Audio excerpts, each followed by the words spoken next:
devastated,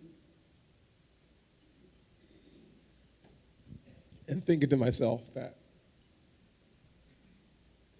how is this possible? And thinking that I hope my friend was alive. And unfortunately, they were all gone. And I look back on that situation 3 or 4 weeks later, and Trey and I were at dinner, and I said, how is it that a black guy turns to a white guy after a black church shooting for comfort? And Trey's like, our God is good.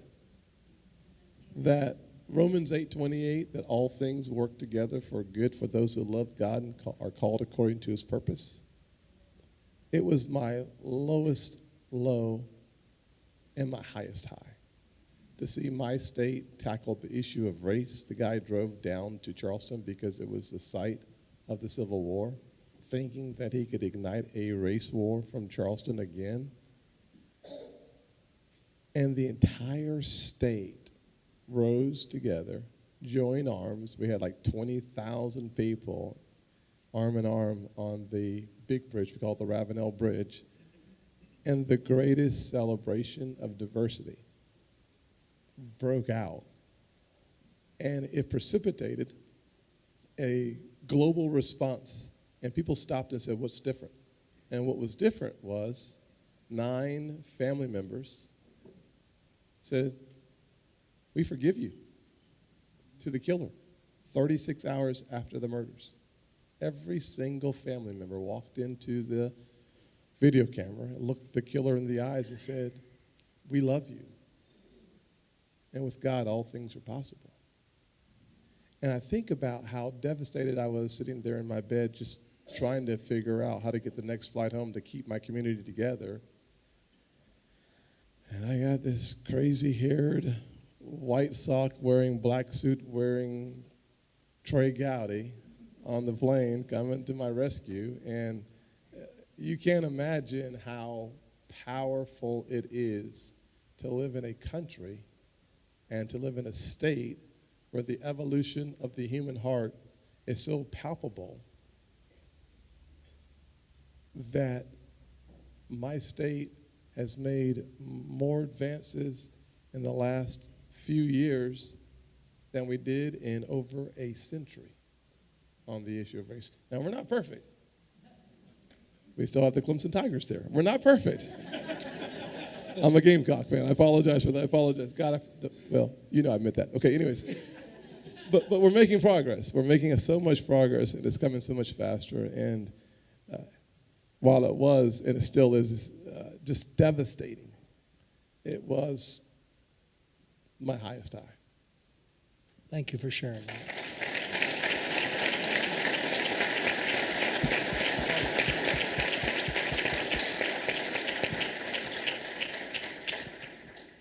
Senator Ernst, high and a low for you in your life, your political life, your life in general, however you want to take the question.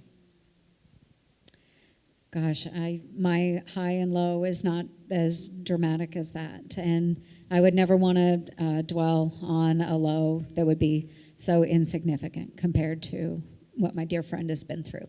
I will focus on the highs, and I am a very people-oriented person, so I'm not going to focus on any one particular defining moment, I think, but I think my movement through various positions, whether it was in the state Senate or proudly serving as the Montgomery County Auditor all those years ago in our beautiful courthouse there in Red Oak, or now serving in such a glorious symbol of hope as our United States Capitol. It's all about the people. It's about the people I've been able to interact with, and everybody asks me, what's the best part about Washington, D.C.? And I always say it's my Iowans. Every day that I am in Washington, D.C., I know that at some point during the day, I am going to meet with a group of Iowans that are coming in to talk to me about Juvenile Diabetes Research Foundation, or epilepsy, or advances for the Iowa Army National Guard or whatever it might be. I know they're coming in to see me, and they make a difference, and they're wonderful advocates. And then while I'm here in the state doing the full Grassley, 99 counties a year, folks. He's done it for 38 years.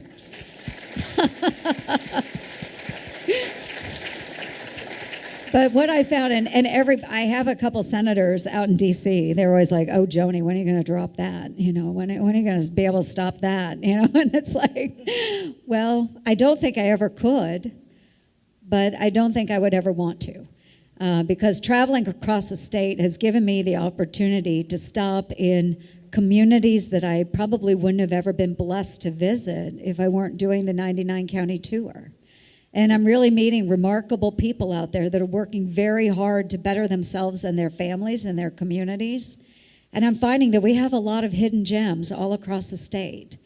And so it's not about the buildings, it's not about the office that I have, it is about the people that I've been able to interact with. I have great colleagues, I have wonderful constituents.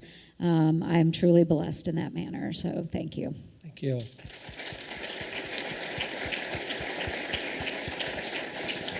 And I'll never forget the evening in Cleveland. I remember the governor was there, Robert, you were there, a lot of us in this room were there. When Joni came on, unfortunately, the speaker before you went on and on and on. What happened to that speaker? Hopefully he has been uninvited to Charlotte. It was Michael Flynn. Oh, okay. Oh, never drew that corrolation. Good. Well, he got canned anyway, so. Good. Then CNN isn't here; they'd report on it. But you remember that Iowa delegation? We all stood up. Wasn't coordinated. David, you were there too. Linda, we all stood up, and we stood the entire time that this lady spoke. We were absolutely, I can't tell you how proud we were that evening watching you shine. I love you. You all are so great. Oh, and I knew I could always be looking out there. And my Iowa folks were right there with me. Thank you. I'm going to ask Senator Scott about Senator Grassley, but I want to start with you on this one, Senator Ernst. Finish this sentence for me. And if you can, separate your friendship from the governor. Look, I want you to look at That's her. not possible. Well, I know, as much as you can. And look at her as what she's done at this point, her preparation, and finish this sentence for me if you would. We need Kim Reynolds in that Capitol because I can't boil it down to one or two words. Well, you're a U.S. Senator. I'm not going to stop you. Okay. I'm going to go back, and I've used this word to describe Mary too, just leadership, because Mary has been such a great state auditor for us. She's exhibited that leadership. And it's the same that I feel for Kim Reynolds as well. And like I said, it's not rank or title, and it's that waitress, it's that checker, it's that young girl that was raised on a farm. It was that upbringing. It was that grandma who graduated from Iowa State University, just a year and a half ago. It is about determination, and she has been put in so many circumstances in her lifetime that has enabled her to see our Iowa from the perspective of our Iowans. And I think that's really important to remember, is that she's walked in those boots. She's walked in those heels. She has seen everything in between. And for someone to represent us and represent us well, she's exactly that person. She is Iowa.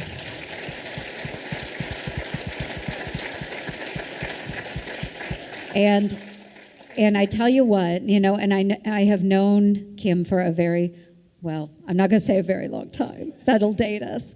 But I have known Kim for quite a while, and I just admire her and respect her so very much. And if you haven't watched, I know so many of us have watched the introductory clip of Kim that was produced for for just your reelect. I'm going to call it a reelect. You are going to be reelected. But if you watch that, folks, it does my heart good to see that, again, our Iowa is so well represented by someone in the Capitol, in that governor's office, by someone who has seen every aspect, some of the best times and the worst times here in Iowa, as she's demonstrated after last night, that she is that leader. She exhibits leadership for our Iowa. And thank you, Kim, for doing that. And we're going to do everything we can to make sure you stay there for a very, very long time.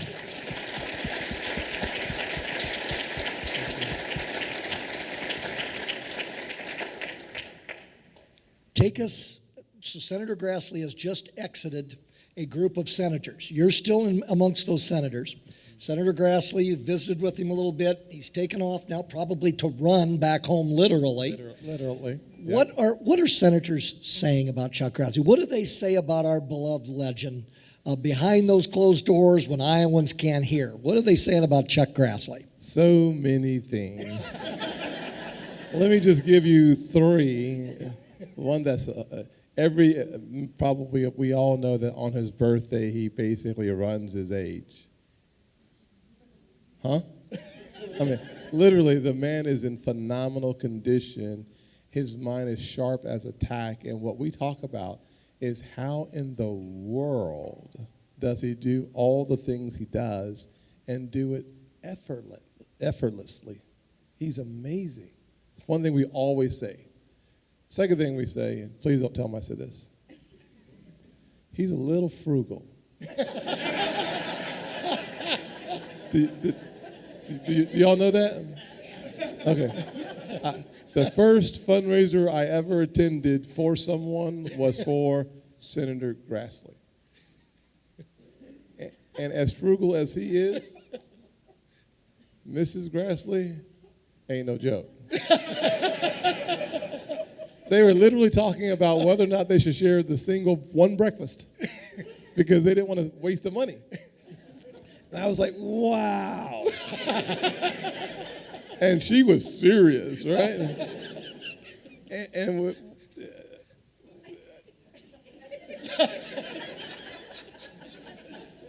literally, we all think about how frugal he is. If you're ever worried about the national debt, and I am, he is, what you want are more General/Senator Grassleys in the Senate, because we all talk about how this guy focuses on every dollar, probably pennies. And we all talk about that because he's the current chairman of the Judiciary Committee, but he's the former chairman of the Finance Committee. And as I worked with him, he is not a late night owl. Did you know that too? Okay, I thought I had a feeling. So at 9:30, when we're all still in the Senate meeting on this tax reform, he was not always excited about a 9:30 meeting in the evening. There's about 10 of us in the room. He was, come on, man, move this around. Let's get going. But we were able to pass. I mean, how many of y'all are happy with the fact that you have more money in your paychecks because of tax reform?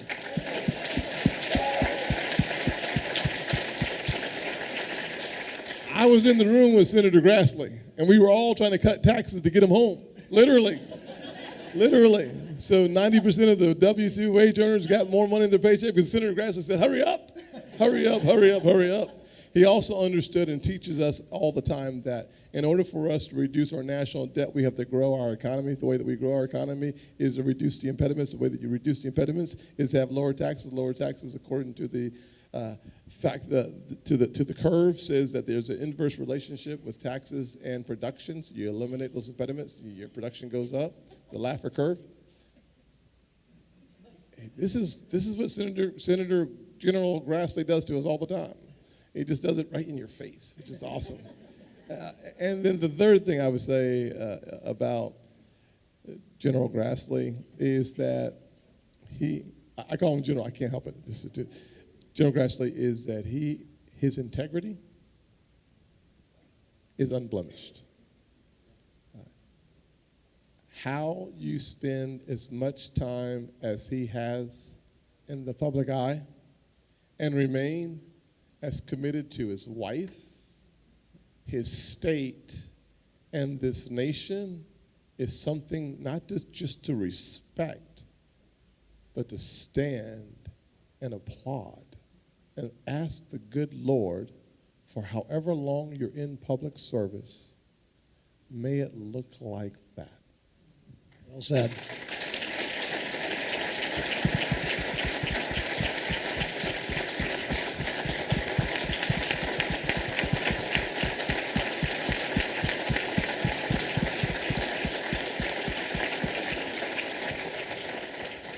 And just a little reality check, Senator Grassley is frugal. His son Pat is just cheap. He's the appropriations chair, so, oh, don't say that. I'm just kidding, but he is kind of cheap. Last question.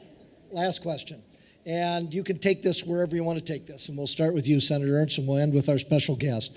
One thing that we still need as a country. What do we need? What do we need that Congress to do and the president to sign? I know there's a lot, but what's on top of your priority list? Well, there are a lot of things on top of our priority list. Okay, so as far as existing legislation, things we're working on, obviously Mike Nagg is sitting right here in front of me. So Farm Bill. We have a lot of farmers out here. So that is something absolutely we should be going into conference. I know they have preliminary discussion amongst the leaders next week, and then start conference committee after that, and hopefully come to an agreement between the Senate and the House. So that's a must do, must get done. But I think a lot of what we see out across the nation, it's not things that we can sign into law to make things better. It's not something you can put on the president's desk and have him sign that will change the course of our nation. It comes from within our communities. It comes from within ourselves. Just as Senator Scott said, it takes looking in that mirror and understanding that we've got to take responsibility as individuals, because the government is not going to solve all of our problems. It is going to be us, the American people. We, the people, folks. We're the ones that will make the difference out there.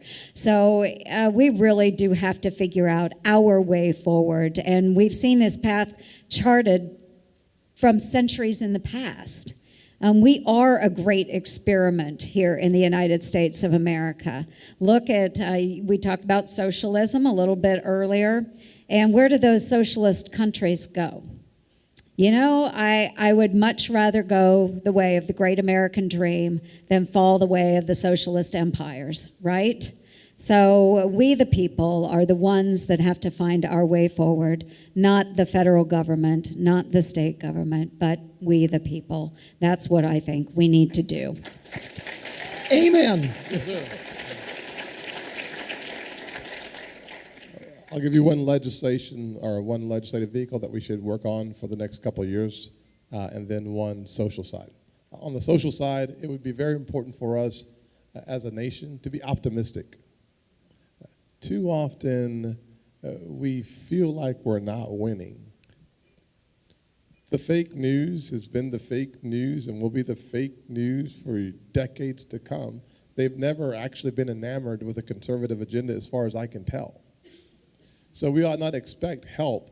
Thank God that we have the advent of social media that allows for us to communicate effectively with our folks. We should do that with a sense of optimism, leaning in with a hopeful spirit, a defiant yet hopeful spirit.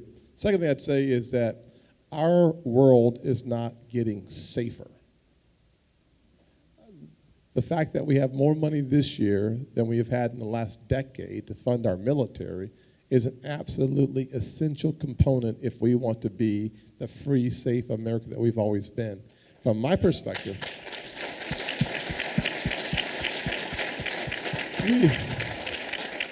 we literally need the world's greatest military because the threats have gotten more complicated. We're talking about hypersonic weapons that you can't see coming. There is a potential satellite warfare using space debris that is real. There are so many iterations of the conversation around national security that requires immediate attention, that it goes beyond where we are today. And so to have a free nation, we need to have the world's most advanced, most lethal fighting machine ever developed in a laboratory and in our bases. Our science must move forward, and our people need to continue to volunteer.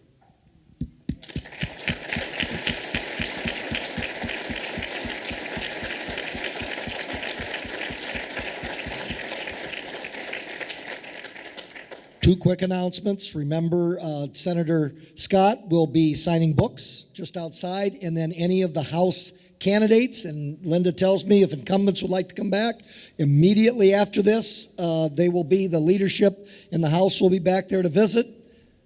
Jack Whitford, Charles Snyder, we're proud of you. Chris Hagenow and Linda Upmeyer, we're proud of you. Madam Auditor, Mr. Secretary, we're proud of you. Governor Reynolds, you are terrific. You are terrific.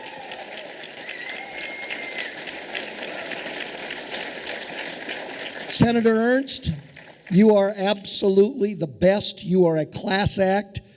Everybody in this room loves you. There's no doubt about that.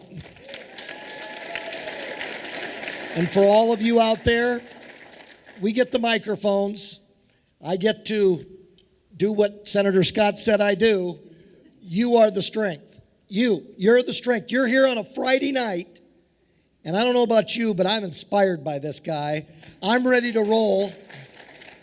And I would be remiss if I didn't mention the federal official that is the congressman of Des Moines, of Polk County, as well as the rural areas of southern Iowa, Congressman Young, who will be going back for a third term.